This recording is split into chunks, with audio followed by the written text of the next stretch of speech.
Anthony Hickman puts TCU in contention for another score with this return. Hickman is back. He'll take it at the 28-yard line. Up to the 30, the 35, the 40. Still on his feet at midfield. The 45, the 40, all the way down to the 30. Unable to score, TCU gives the ball back to Rice for one of the season's more bizarre plays. Watch this pass bounce off the leg of the Owls' Lewis Ballady. Tony Rand thinks he has a touchdown. The referees disagree. Let's look at this one again. We're still tied at 7 from their own 20-yard line. Oh, what a hit! Not only do the Frogs not get the ball, but the play is nullified, giving Rice a new 1st and 10.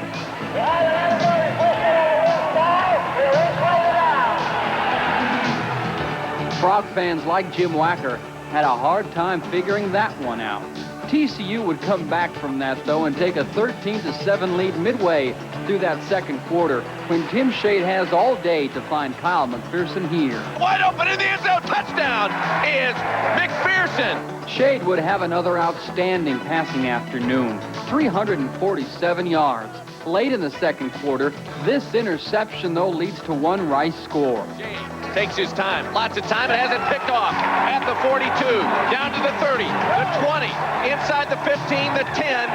After the interception, touchdown. On this Saturday, the Trevor Cobb.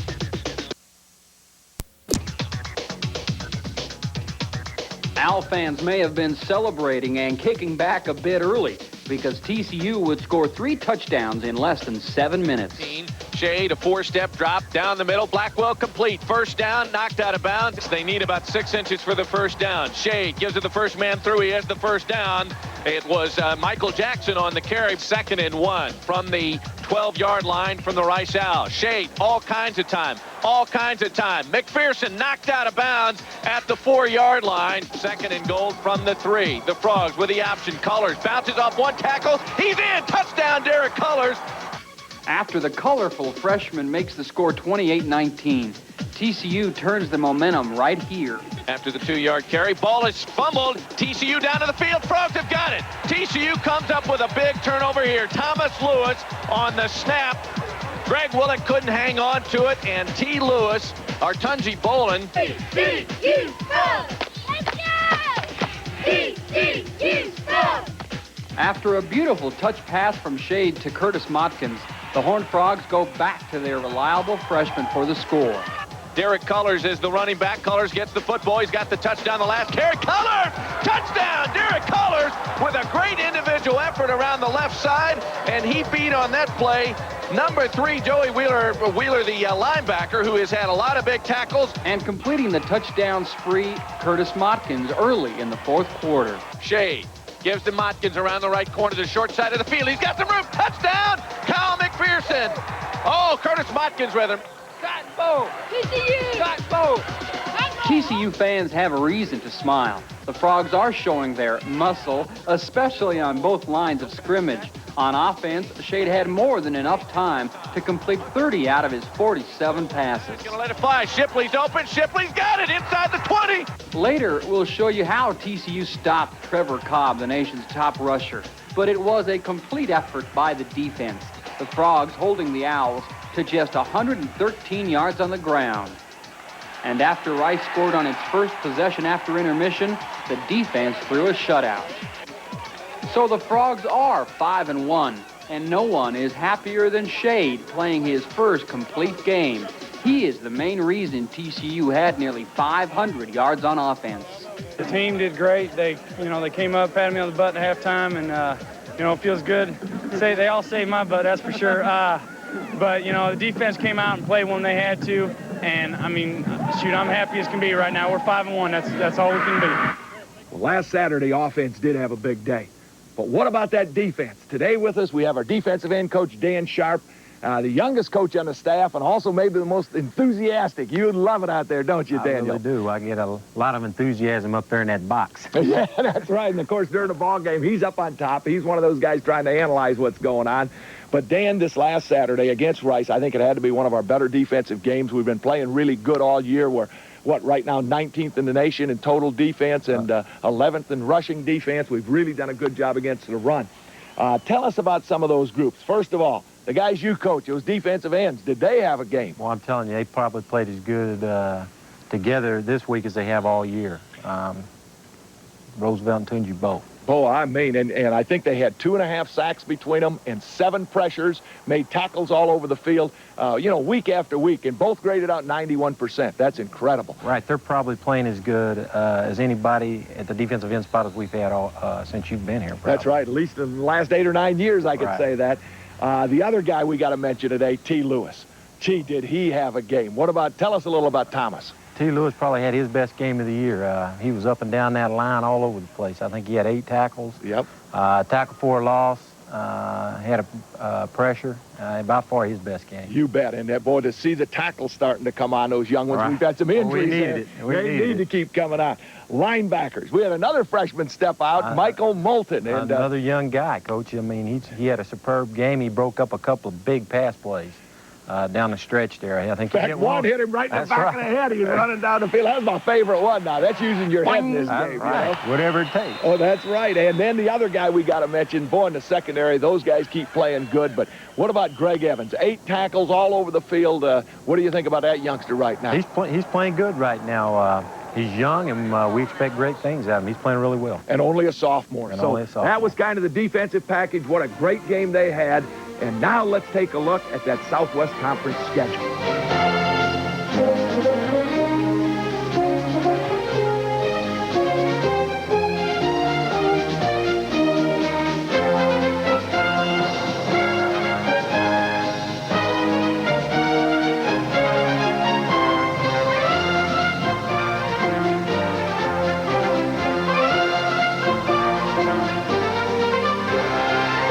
Only 5 seniors on this 1991 Horned Frog football team, but I'll tell you what, they're 5 good football players. And right at the top of the list, you have to place Roosevelt Collins and Kelly Blackwell. Man, have they had great careers here at TCU. What about Kelly? Everybody always talks about him catching the ball, and obviously last year he had more catches than any tight end in the nation. This year, again, he's leading the nation for tight ends. He's ranked like 9th or 10th in the nation of all receivers catching the ball, having another great year. But you know what I really like about Kelly? He's a fighter, he's a competitor, he's a blocker, he's tough, and he loves to play the game the way you're supposed to play it. The one play Saturday when Watkins breaks that touchdown run for about 15 yards, Kelly Blackwell reaches the defensive end, gets a great block, throws him loose, runs across, blocks the corner, gets 2 blocks, and Watkins goes in untouched. It's as fine a block as I've ever seen. Let's take a look at some of those highlights. So I threw the defensive end inside and went out and kicked the cornerback out, and all of a sudden I felt Curtis cut up right inside me. Shade gives to Motkins around the right corner, the short side of the field. He's got some room. Touchdown! That's the best feeling you could ever feel, is to be able to contribute like that, and to be able to have your effort pay off like that is incredible. You'll have to excuse Blackwell for getting just a little excited about that play. It seems no one wants to talk about that aspect of his very well-rounded game. The focus, you see, always is on his pass-catching ability. And why not? The senior, the most prolific tight end in Southwest Conference history, already has 37 receptions and 4 touchdowns in just 6 games. And he's not hesitant to talk about this part of his game either. TCU. I've rededicated myself this season, and I've responded real well. And right now I'm pleased with where I am in receptions and stuff like that, definitely. At 6 foot 2 inches tall, Blackwell is not built like a prototype tight end. He's shorter and perhaps stronger than most, and he believes it's better to give than receive punishment. The catch is just getting the ball in your hands. The second part is being able to hit somebody and really responding to that. I mean, defensive backs coming up and all the Rice defensive backs were talking to me saying, "Oh, he hit you hard. You better watch out for him. He's a hard hitter now." And I said, "Here's a ball." I said, "It's a first down, so come back and see me some other time." Next April, Blackwell will likely be a 2nd or 3rd round pick in the 1992 NFL Draft. The preseason All-American has been working for that day since he stepped on a football field for the first time. You start to get letters and stuff from people, and it starts to get exciting to know that you're almost to the point where this is your goal all your life, and you're almost there. You can see the light at the end of the tunnel, and it's a neat feeling inside, and it's something that I definitely look forward to and having the opportunity to do. As long as I stay healthy, hopefully, you know, I'll have that chance. As you can see, Blackwell is not afraid to express his opinion. He's also not above sharing his exuberance, his love for this game, with a paying customer. I'm not trying to be cocky. I'm just trying to have fun out there, and that's what football's all about.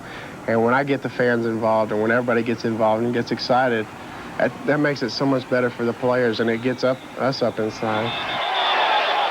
It's fun. Now let's go back and look at that TCU scrapbook. The year was 1958-59.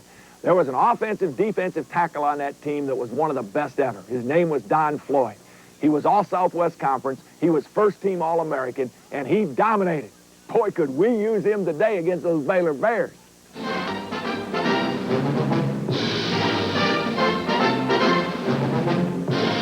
He was one of TCU's finest players, number 75, Don Floyd. It was common for Floyd to play an entire 60 minutes, starring on both lines of scrimmage.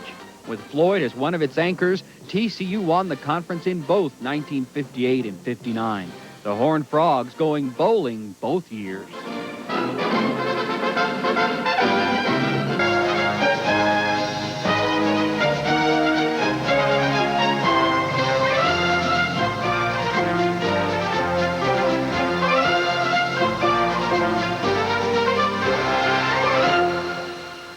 That is amazing on one squad to have 3 different quarterbacks that have been picked as the Southwest Conference Player of the Week.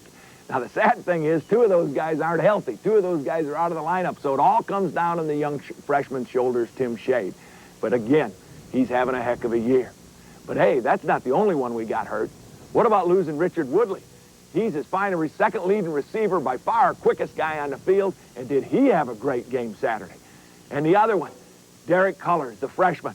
Right now, he's already scored 8 touchdowns. Folks, that's second in the conference to Trevor Cobb.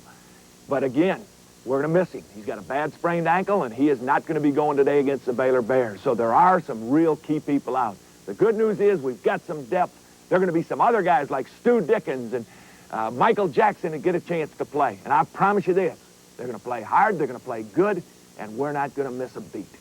Derek Cullors is the running back. Cullors gets the football. He's got the touchdown, the last carry. Cullors! He jumps over. Down the middle. Touchdown! Derek Cullors, touchdown! Touchdown! Derek Cullors with a great individual effort. Anyone who's watched Derek Cullors' short but swift collegiate career is aware that there is something special about this freshman from the Oak Cliff neighborhood of Dallas.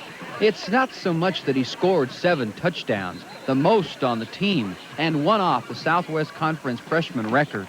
It's the way he's lit up the scoreboard with moves seemingly beyond his 18 years. Still on his feet. Nice block at the 30. The 35-yard line, bounces around, tries to cut back against the grain. He can stop on a dime and leave change. And I think that's the special part of Derek Cullors that goes along with his athletic ability. Maybe it's not all his athleticism, but the attitude with which he approaches his game. I'm kind of surprised myself that I'm doing this good. I always look at a game as if they're just average players, just like me. They're another football player, just on another team at a different level. One characteristic, though, that can turn talent into greatness is character. One thing that I think that he has and he shows is temperament. He doesn't say too much, he hangs around with, the rest of the freshmen and some of the upperclassmen. He doesn't expect a lot of accolades and a lot of pats on the back. He just does his job, and that's a lot of upperclassmen like to see that out of the freshmen. Down to the 25-yard line before he finally gets pushed out of bounds, and we've got a... Cullors will not score a touchdown at Baylor today. The first Saturday, we can say that.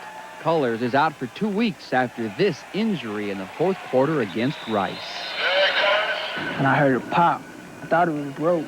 And then we got x-rays. They said it wasn't broke, so I was happy. How long will you be out? No later than next week. I'll be practicing next week.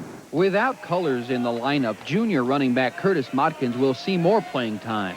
No doubt the incumbent is being pushed by the talented freshman. How does Modkins see the competition? It kind of pushed everybody, but in a way, you kind of take you out your game, man, because you have to keep coming in and out. You can't get the feel of the game, but you got to do what the coach say, though. This is my first year in, so I don't mind the rotation. By me rotating, I'm getting to learn the teams, and my sophomore year, Curtis will be a senior. And by the time my junior year come around, I really plan on being the only back, you know, getting the ball.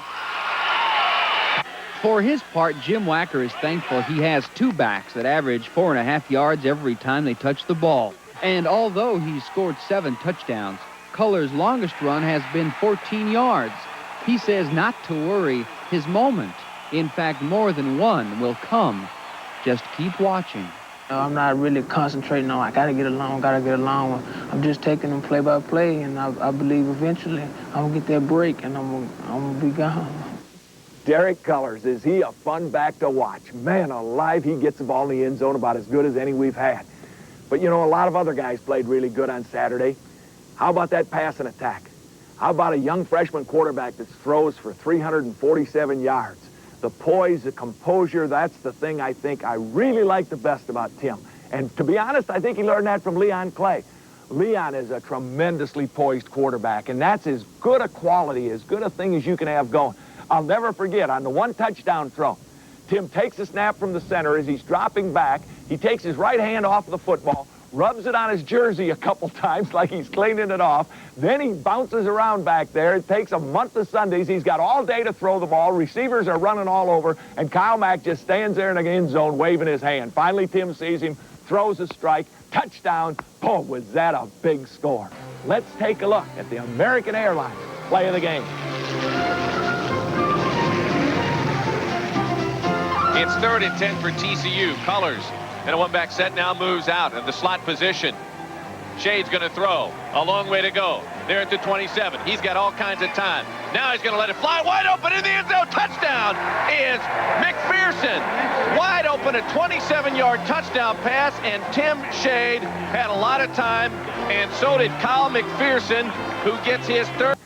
They've got 8 seniors starting on defense and 3 juniors. They've got 6 seniors starting on offense. They are a veteran team and some of the best players in the nation. Santana Dotson, J.J. Joe. They don't come any better than those guys. We're going to have to really play tough up there in Waco. There is no question about that. But you know what?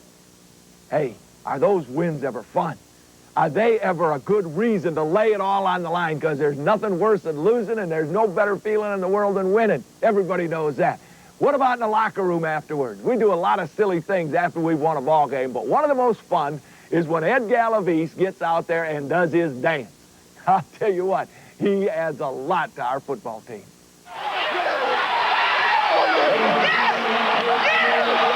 It's something to look forward to after a win. Last few years, we only probably seen it about once a year, and it's exciting. What is it that has the Horned Frogs so anxious to get to the locker room after a win? Is it Coach Wacker's post-game speech? Get the offensive line play! Maybe a chance to talk with the press. Exhausted, you know, you leave everything on the field. Better yet, maybe it's Ed Galavis' Mexican hat dance.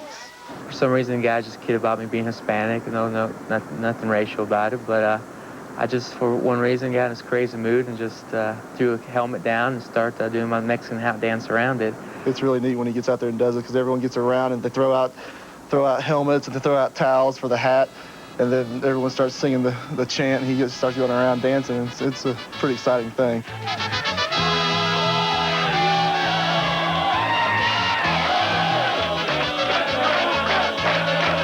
He does a great job with it. He all gets psyched up, and we all get psyched up, and it's something fun. You know, it gets everybody together, and it's pretty neat to watch.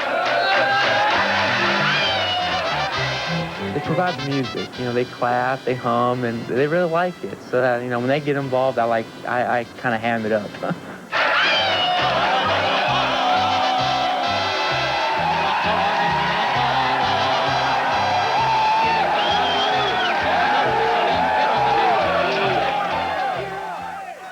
Ed Galavis, he is a fun member of this football team, I'll guarantee you. He makes things happen now. But, you know, some other guys have to make things happen. We always talk about offense, defense. What about specialty teams? We have two guys on this football team that are playing lights out right now on specialty teams. One, Toby Morey. You know, he is averaging over 25 yards a return on kickoff returns.